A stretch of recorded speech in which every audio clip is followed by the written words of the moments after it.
Hello दोस्तों, स्वागत है आप सबका एक बार फिर से मेरे चैनल में। दोस्तों, ये UP triple S C VPO की जो सीरीज चल रही है, इस पे वो अगला वीडियो ये होने वाला है आप लोगों का।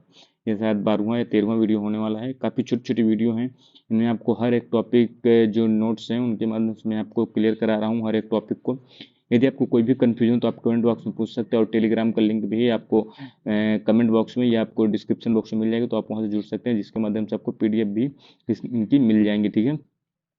यदि आप चैनल पर पहली बार हैं तो चैनल को सब्सक्राइब जरूर कर लीजिए, सपोर्ट करिए।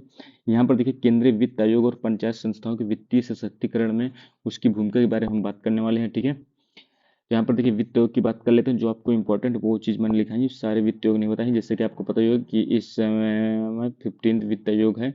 इसके बाद आपका 16th भी लागू हो गया है अब। ठीक है। 15th अब खत्म हो गया है।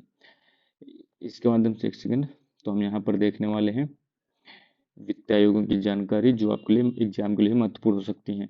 देखिए, फर्स्ट वित्त आयोग आपका के सी नयोगी जी थे, ये हेड थे इसके। 1951 में थे, ये चीज आपको ध्यान देनी है।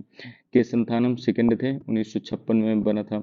ए के चंदा, ये आपकी थर्ड वित्त आयोग है, 1960 में बना था। पी पीवी राजमन्नार जी थे, चौथे वित्त आयोग के अध्यक्ष थे, और 1964 में बना था ये। ठीक है। इसके बाद आपको बाकी ध्यान नहीं देना। इसके बाद सीधा आपको 10वीं में आ जाना। 10वीं में आपके के सी पंत जी थे, 1992 में। देखिए, ये आपके शुरू के तीन इंपॉर्टेंट ये चीज आपको ध्यान देना है।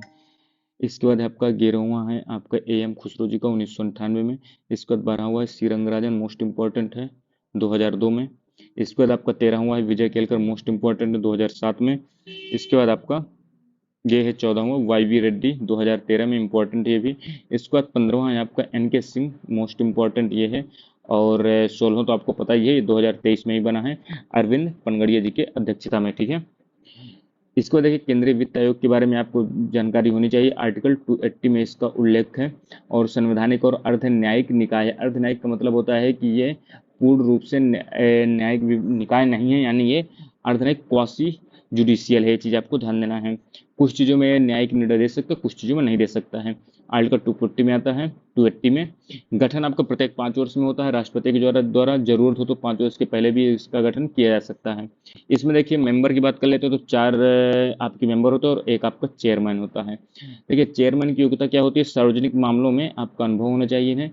और चार मेंबर में देखिए, एक हाई कोर्ट के न्यायाधीश हो, मोस्ट इंपॉर्टेंट ये चीज आपको ध्यान देना है। और दूसरे को इकोनॉमिक्स का ज्ञान होना चाहिए। तीसरा आपका फाइनेंस एंड अकाउंटिंग से जुड़ा होना चाहिए। और आपका चौथा है वित्तीय मामलों और प्रशासन से जुड़ा होना चाहिए।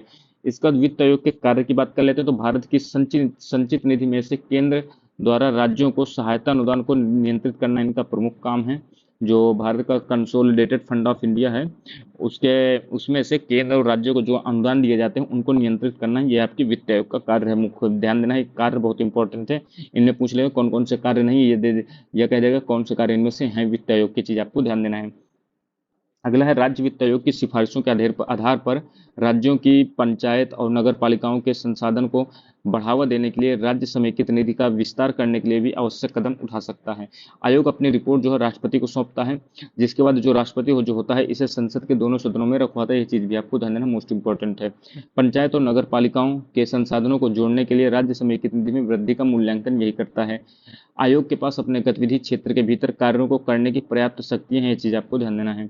इसके बाद क्या है, सिविल प्रक्रिया संहिता जो है आपका, इसके अनुसार आयोग के पास सिविल कोड की सभी शक्तियां, ये चीज आपको ध्यान देना मोस्ट इंपॉर्टेंट। सिविल कोड की सारी शक्तियां आती हैं। यह गवाहों को बुला सकता है, इसीलिए दोस्तों इसे अर्धन्यायिक निकाय कहा जाता है। ये चीज आपको ध्यान देना है। यह जो है गवाहों को बुला सकता है, किसी भी कार्यालय या अदालत से सार्वजनिक दस्तावेज पेश करने के लिए कह सकते हैं। चीज आपको ध्यान देना है।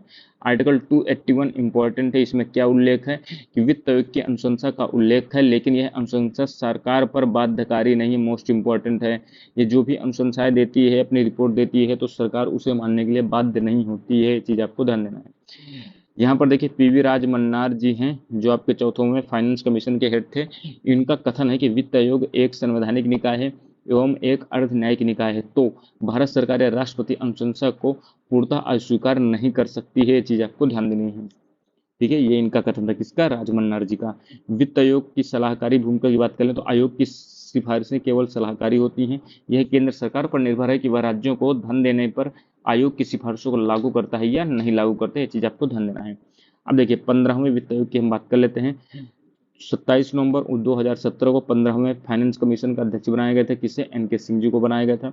इसने सिफारिश क्या की थी? वर्ष 2021-22 से लेकर 2025-26 के दौरान पंचायतों को साफ पानी और स्वच्छता के लिए 1.4 लाख करोड़ का सशर्त अनुदान देने की बात कही गई थी।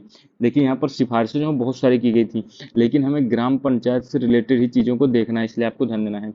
यहाँ पर पंचायतों को साफ पानी और स्वच्छता के लिए कितने लाख करोड़ का अनुदान देने की बात की गई थी? वो भी शर्त के अनुसार, तो 1.42 लाख करोड़ का। ठीक है, ये चीज़ आपको ध्यान देना है। इसके बाद क्या है?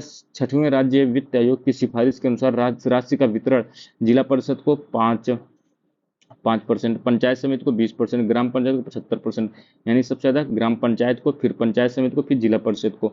ठीक है, ये चीज आपको ध्यान देना है। और ये वितरण, ये अनुपात जो है किस आधार पर निर्धारित किया जाएगा? 2011 की जनसंख्या एवं प्रस्तावित जिलेवार भरांक के अनुसार। भारत सरकार के अनुदान का 40% जो है ये अनटाइड अनाबद्ध अनुदान है। ये चीज आपको ध्यान देना है। इस अनटाइड अनाबद्ध अनुदान क्या है?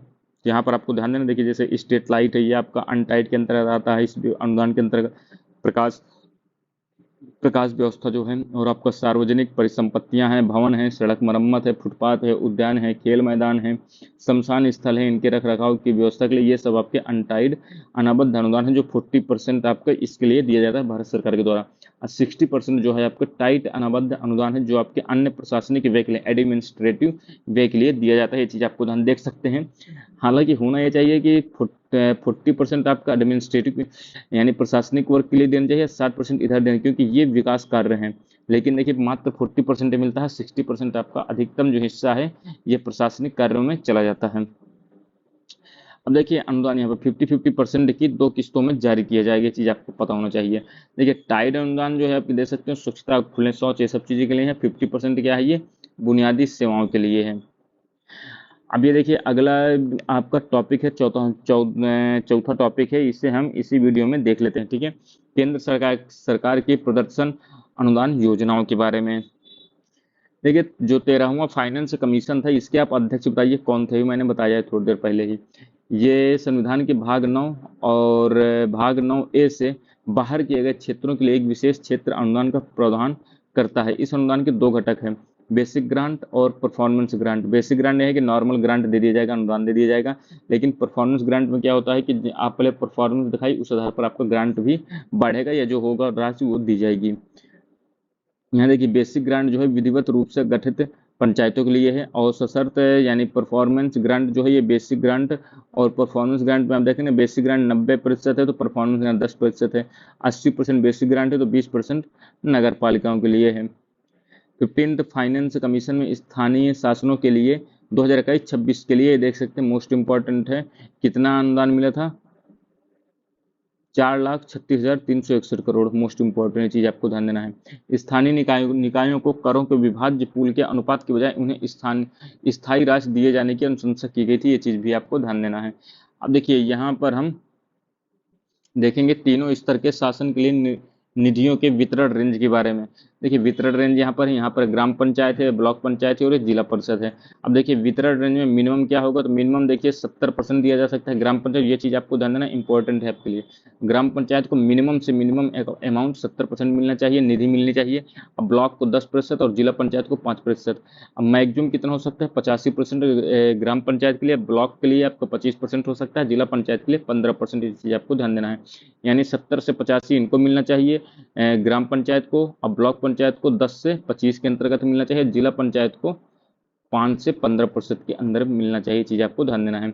2021 से 26 के लिए ग्रामीण स्थानीय निकायों के लिए 2,36,805 करोड़ मिले हैं, और 2021 से 26 के लिए शहरी निकायों के लिए 1,21,055 करोड़ मिला है ये राशि। तो ये आपकी दोस्तों इंपॉर्टेंट वीडियो हो, मुझे उम्मीद आपको समझ में आएगी। यदि आपको कोई भी कंफ्यूजन हो तो आप पूछ सकते हैं कमेंट बॉक्स में।